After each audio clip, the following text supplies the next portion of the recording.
A sealed mine tunnel in Syria trapped 19 Roman soldiers inside a chemical weapon attack so precise it converted their lungs into acid while they were still completely conscious. In a prehistoric shaft in the Czech Republic, two sisters were buried where they worked, one of them forced to keep mining with a permanently broken arm, her labor worth more than her pain. And deep beneath a Mexican forest sits a sinkhole that nearby villages refused to approach for generations. When archaeologists finally went in anyway, they found skulls from the very first dive and immediately understood why nobody wanted to. Join us and let's discover the most disturbing secrets buried deep inside underground mines. Let's go. Number 13. Lovelock Cave. When workers cracked open a sealed chamber inside Nevada's Lovelock Cave mining area in 1965, they assumed the massive bones scattered across the floor had come from cattle or horses that had somehow fallen in from above. Archaeologists arrived and immediately knew that was wrong. These were Pleistocene-era giants, ancient camels, and a species called the giant short-faced bear, the largest land carnivore in the entire history of North America. 6 feet at the shoulder on all fours, 11 feet upright, a running speed of 40 miles per hour, a bite force capable of shattering bone without any effort. Picture a grizzly bear, then double it in every direction. That is what was inside this chamber. The space had been sealed so completely that the bones were remarkably well preserved. But the bones were not the disturbing part.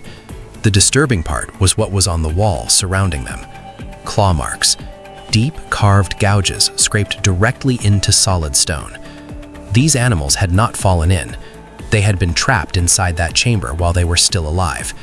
They died in total darkness, clawing at rock walls, with no exit and no light, for as long as it took them to stop.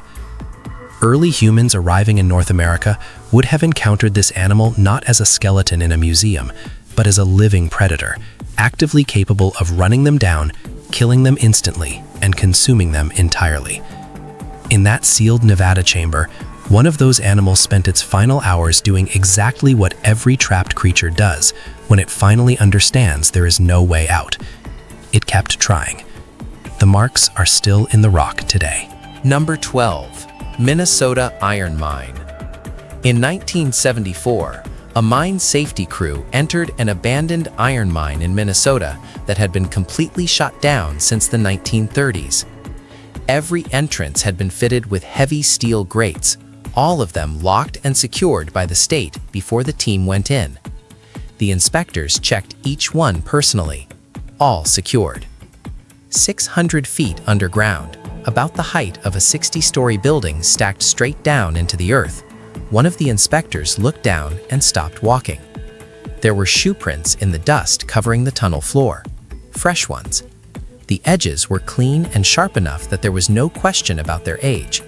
These had been made within days, not decades. The crew searched the entire underground tunnel system for hours. No person, no camping gear, no water or food supply, no tools. No sign of anyone living or sheltering down there in any capacity whatsoever. Nothing existed in that mine except those prints, which appeared at a specific location and stopped completely at the rubble pile at the end of the passage. They did not continue beyond it. On the way out, the team re-examined every single entrance. Every steel grate was still locked exactly as it had been when they arrived. Nothing had been touched. Not one entry point had been disturbed in any way. There is no record of any explanation for how someone walked 600 feet into a locked, sealed, abandoned mine in complete darkness and disappeared at a dead end without leaving a single trace of how they entered or how they left. The investigation was closed without a conclusion. The mine remains sealed. No one has gone back in to look. Only 1% of people know the dark truth behind what we are about to show you next. If you want to be part of the few who actually know what's happening in the world, subscribe and leave a like right now. Done? Look at this. Number 11. Wales Lead Mine. In 2005, explorers moving through a long abandoned lead mine in Wales started noticing pale shapes scattered across the tunnel floor ahead of them. They slowed down. They assumed they were looking at fragments of ore or chunks of pale limestone. Then the shapes moved. They had walked directly into a living colony, insects, rodents, and other animals that had adapted entirely to life in complete darkness inside a mine that had been sealed for decades. An entire population had evolved in total isolation, with no connection to the surface world and no outside influence of any kind. But the detail that stopped the explorers cold was not the color, it was the eyes. Several of the rodents had none. Not damaged, not injured. Structurally absent. Smooth skull where the eye sockets should have been, as if they had never existed in the first place. Biologists who later studied the colony confirmed this is a documented but rare evolutionary adaptation. When animals spend enough generations in total darkness, eyes become metabolically expensive to grow and provide zero survival advantage. The body simply stops producing them. The species moves forward without them. What made this genuinely disturbing is what these animals were.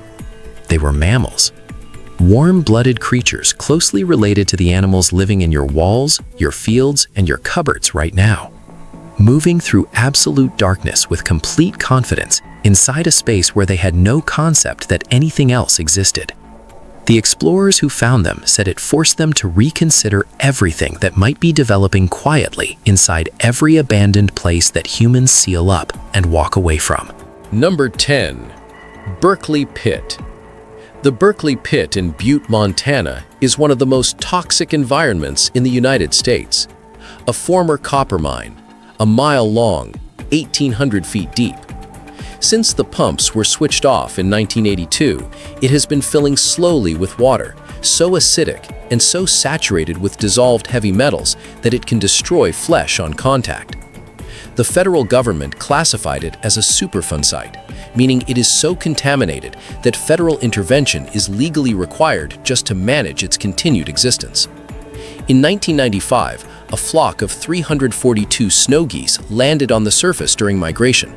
Within days, every single one was dead, their internal organs eaten through by the acid. 342 birds just from landing on the water. The year before, a feral dog appeared at the site. Workers named him Auditor because he had a habit of materializing without warning across grounds that should have been killing him, then vanishing again. He avoided people almost entirely, but accepted food and water from the mine workers, who crushed aspirin into his meals when arthritis hit his joints in his later years. He survived at the Berkeley Pit for at least 17 years. 17 years inside one of the most poisonous environments on American soil. Near the end of his life, environmental engineer Holly Peterson collected samples of his hair and sent them for lab analysis. The results showed that nearly every toxic element the mine contained had accumulated inside his body over time. How he survived that long in that environment has never been medically explained.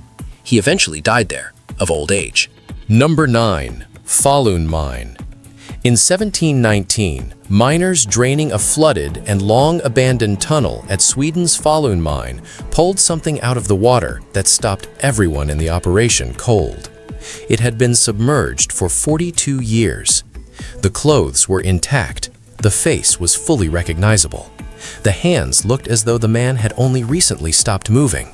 He was identified as Fet Mats Israelson, a miner who had vanished without explanation in 1677. The woman who confirmed his identity was Margarita, the woman he had been engaged to marry. She was now elderly. He looked exactly as she remembered him, unchanged, the same age he was the last day she saw him. What had preserved him was vitriol, copper sulfate, which had saturated the flooded tunnel completely and coated his entire body for 4 straight decades. The moment the body was brought to the surface and the vitriol began evaporating on contact with open air, the decay started. But by then, it did not matter. Everybody had already seen him. He was put on public display immediately, then kept on display for 30 more years after that. In the 1860s, church renovations uncovered his remains again. He was displayed a second time. He was not given a permanent burial until 1930, more than 2 centuries after workers first pulled him from the water. Margarita had spent 42 years not knowing what had happened to the man she was going to marry. When she finally saw him again, he was perfectly preserved at the exact age he was when he vanished. She had grown old without him. He had not aged a single day. The dead had stayed young. The living had not. Number 8. Two Sisters Prehistoric Mine. More than 6,000 years ago, two sisters worked in a mining community in what is now the Czech Republic. When they died, they were buried in the same vertical shaft they had spent their lives working in. One laid directly on top of the other, deep underground. Their remains were first recovered around 2008 in a prehistoric mine in South Moravia. The story returned to public attention when researchers published detailed facial reconstructions showing exactly what these women looked like. Archaeologist Martin Olivia of the Moravian Museum was direct about what he believed happened to them. He stated they were buried in the shaft, likely because that is where they worked, and added that it was entirely possible they had been sacrificed or simply disposed of when they could no longer perform their function. One of the sisters had a broken forearm that had never been properly set. The bone healed wrong. The injury was permanent, and the evidence confirmed she was forced to keep working regardless. Her labor was worth more than her pain. The burial contained details that have never been fully explained. A newborn baby had been placed on the older sister's chest, but genetic testing confirmed the child was not hers. A dog skull was positioned near her head, with the rest of the dog skeleton near the lower sister's body, as if the animal had been deliberately divided between them. The Neolithic mines these women worked in were brutal without exception. Narrow vertical shafts, antler picks, stone tools, animal fat lamps that consumed the already thin oxygen supply. For these two sisters, the mine was their entire world. In the end, it became their grave. Number 7. Cherabad Salt Mine. In 1993, miners working deep inside Iran's Cherabad salt mine pulled something from the rock that stopped the entire operation. It looked, by every account, like a prop from a horror film. A severed human head, crusted in salt, with a full beard, a mustache, and a gold earring still hanging in place.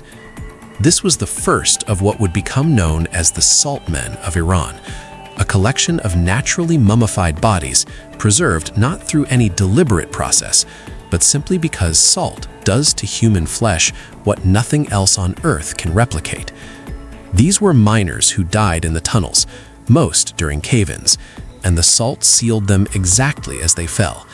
Some were found with their arms still raised, frozen in motion at the precise second the rock came down on them.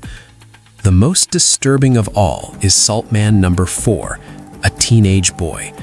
His body is the best preserved of the group. Researchers found not just bone, but intact internal organs. They also found tapeworm eggs inside his digestive system, meaning shortly before he died, he had eaten raw or undercooked meat. A parasite capable of growing over a foot long inside the intestinal tract was living in this boy, causing malnutrition and internal damage he had no way of understanding or treating, right up until the moment the mine collapsed on top of him. At least 6 complete bodies have been recovered, possibly 8 total, some dating back over 10,000 years. These are the only known preserved salt mummies in the world. That gold earring on the first head is its own quiet horror. Gold jewelry in ancient Iran was not common among the poor. This man had some means, yet he was working one of the most dangerous jobs in existence, deep underground in a tunnel that eventually killed him. Whatever security that gold earring represented, it was not nearly enough. Number 6. Sacsayhuaman. There is a sinkhole in southern Mexico that the people of nearby villages refused to approach for generations. They called it Sacsayhuaman. The name carried nothing but dark warnings and ominous legends, and for centuries, that was enough to keep everyone out. In 2014, archaeologist Bradley Russell decided to go in anyway. It became immediately clear why nobody wanted to. From the very first descent, there were skulls. Getting down required rappelling 40 feet past enormous stalactites and long dangling tree roots just to reach the first chamber. Skulls, ribs, and long bones scattered across the floor. One skull, likely a woman's, had been deliberately flattened on top, a known Maya burial practice. A horseshoe-shaped jaw nearby still had every tooth perfectly intact, indicating a young adult. The second chamber was worse. Completely flooded, twice the size of the first, and darker in a way that felt different. At least 5 more skulls were visible below the water. Russell described the diving conditions as genuinely terrifying. You are crawling on your belly with your tank scraping the ceiling, and there is no surfacing if anything goes wrong. His theory is that these were plague victims, dropped in specifically so they wouldn't contaminate the water supply. But to the Maya, sinkholes were not simply holes in the ground. They were doorways to Xibalba, the Maya underworld, a realm ruled by death gods with names like Bloodgatherer, Pussmaster, and Bone Scepter. Dropping a body in was not disposal, it was a direct delivery to those gods. And Sacawayam was not even the worst of it. At the sacred cenote of Chichen Itza, dredging operations recovered the bones of at least 42 children, most between 3 and 11 years old, who had been thrown in alive as offerings to the rain god Chalk. Some were still tied up when they hit the water. Number 5. Cave of Horror. High in the cliffs of Israel's Judean desert sits a cave that looks like nothing from the outside. The entrance is unremarkable. The rock face is ordinary. But when archaeologists first descended into its narrow, twisting passages, they gave it a name that has never changed: the Cave of Horror. 40 people died inside it, men, women, and children, during the Bar Kokhba revolt between 132 and 136 CE. These were Jewish rebels and their families, and they had retreated into that cave to hide from Roman forces that had set up camp directly on the cliffs above them. They were completely surrounded. Soldiers overhead, no safe exit. Skeletal analysis confirms they starved to death in total darkness, listening to the army above them, knowing that stepping outside meant crucifixion, enslavement, or immediate execution. So they stayed, and they died one by one. Alongside the bones, archaeologists found ancient scroll fragments, coins, and Greek texts, including a copy of the Book of the 12. In 2021, new fragments surfaced written in Greek, but with God's name Yahweh preserved in ancient Hebrew letters. Some texts did not match the Bible as it exists today, suggesting alternate versions of Scripture were actively in use at the time. The revolt that trapped them there was crushed with staggering brutality. Emperor Hadrian was so enraged that he renamed the entire province from Judea to Syria Palestina, specifically to erase any Jewish identity from the historical record. Ancient sources record 580,000 Jews killed in battle alone, with hundreds of thousands more lost to starvation, disease, and enslavement. It was, by any measure, a near extermination. Those 40 people in that cave died knowing exactly what was happening outside, and they chose the darkness anyway. Number 4. Titanoboa. The Cerrejón coal mine in northern Colombia is one of the largest open-pit mines on Earth. It covers more ground than the entire city of Washington, D.C. Most of what comes out of it is coal, but buried inside its fossil layers is a record of a world so alien it barely resembles the planet we know. 58 million years ago, this region was a swampy jungle, far hotter and wetter than anything existing on Earth today. Giant turtles, crocodilian creatures patrolling slow rivers, lungfish growing to 7 feet long, and moving through all of it, Titanoboa cerrajensis, a snake over 40 feet long and weighing more than a ton. To understand that scale, the largest anaconda ever officially recorded was less than half that length. Titanoboa would look at a modern anaconda and see a garden snake. Paleontologist Jonathan Block described first seeing its bones as being handed a mouse skull the size of a rhinoceros and told, "That's a mouse." Researchers eventually recovered over 100 vertebrae from at least 28 individual animals. Titanoboa could only have reached that size because of extreme environmental heat. Snakes are cold-blooded, and body size in cold-blooded animals is directly controlled by ambient temperature. For Titanoboa to have grown that massive, scientists estimate the average annual temperature of its habitat would have had to sit between 86 and 93 degrees Fahrenheit, roughly 10 degrees warmer than the same region today. Its existence is essentially a biological thermometer for a version of Earth that no longer exists, and the Cerrejón mine pulled it out of the coal, one bone at a time. Number 3. Bergheim Pit. At the bottom of a pit in Bergheim, France, archaeologists found severed human arms, hands, and fingers, not scattered accidentally, not displaced over time, deliberately cut off and placed there. The site was nearly 6,000 years old. The pit, designated Pit 157, was 5 feet across and over 6 feet deep, about the size of a freshly dug grave. Every cut mark on every recovered bone confirmed these were systematic amputations, carried out with blades or axes. Some of the limbs belonged to a teenager. Stacked on top of the severed limbs, the bodies of 7 or more people of all ages had been laid in. One middle-aged man had his arm removed and a head wound that almost certainly killed him before anything else was done to him.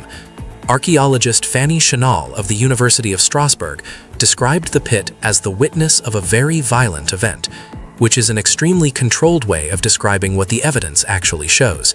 It was a deliberate mass killing. Every detail confirmed it. But none of that is the part nobody can explain. Approximately 1,000 years after the pit was sealed and the violence inside it was finished, someone came back. A single woman's body was placed carefully on top of everything else inside. She showed no signs of trauma whatsoever, no wounds, no injuries, nothing violent. She was simply laid there, deliberately and carefully, directly above severed limbs and stacked corpses that had been underground for a full millennium. Why someone returned to a specific site of mass violence after 1,000 years and added one unharmed body to the top has never been explained. The fact that they knew exactly where it was and exactly what was already inside it might be the most unsettling detail of all. Number 2. Dura-Europus. It was 256 CE. The Sasanian Persian Empire wanted the Roman city of Dura-Europus erased from the map. The city sat on the western bank of the Euphrates River in what is now Syria, too strategically valuable to leave standing. So the Persians went underground. They tunneled beneath the city walls to collapse them from below. The Romans felt the vibrations, understood exactly what was happening, and sent 19 men into a counter-tunnel to stop them. Those men went in ready to fight. What they got was something no soldier in history had ever encountered before. The Persians had prepared something in that tunnel. They ignited sulfur and bitumen inside the enclosed underground space. What followed was not simply smoke. The burning produced sulfur dioxide, which flooded through the narrow passage, made contact with the moisture lining the soldiers' lungs, and converted directly into acid inside their bodies, while they were still alive. They did not suffocate. They did not lose consciousness and drift away peacefully. They drowned from the inside, fully awake, unable to stand, unable to turn around, trapped in a tunnel barely wide enough to crawl through. It would have taken several agonizing minutes to die. Their bodies remained in that tunnel for nearly 700 years. When archaeologists excavating the site in the 1930s finally reached that passage, all 19 men were exactly where they fell. Historian Simon James pieced together what happened from the excavation sketches. What he confirmed was that the trap had been completely deliberate and completely effective. The bodies had been stacked and shoved aside so the Persians could push straight through. 19 men were killed and simply stepped over. In a cave in northern Spain's Atapuerca region, archaeologists found the remains of 11 people who had all been killed and eaten at the same time, at least 15,000 years ago. A child's leg bone was found cracked open lengthwise, deliberately, carefully, so whoever held it could extract the marrow from inside. The bones of every person in that cave told the same story. Blade marks confirmed the flesh had been carved clean off each body with precision. Burn marks on the bones showed that pieces had been held directly over fire. And pressed into the surface of the bone itself were human bite marks, not animal, human. Someone put those bones in their mouths and chewed. Here is what makes this genuinely harder to process than anything else on this list. Researchers found no evidence of famine, no evidence of food scarcity, no signs of starvation anywhere in the archaeological record surrounding this event. All 11 people died at the same time, which means this was planned, organized, and carried out with clear intent. This was not desperation.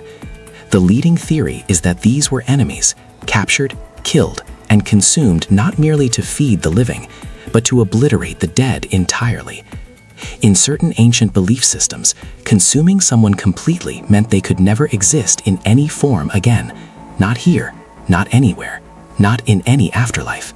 Total annihilation. And the Atapuerca region turned out to be far from unique.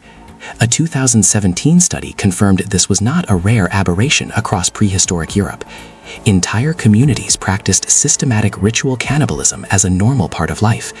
They stripped the flesh, they roasted it, they smashed the skulls open to use them as bowls. For these people, this was not a crime. This was simply how things were done. That is the part that does not get easier no matter how long you sit with it. If you thought this was terrifying, you are not ready for what they found in the video on your screen. Click it right now. The truth is worse than you think.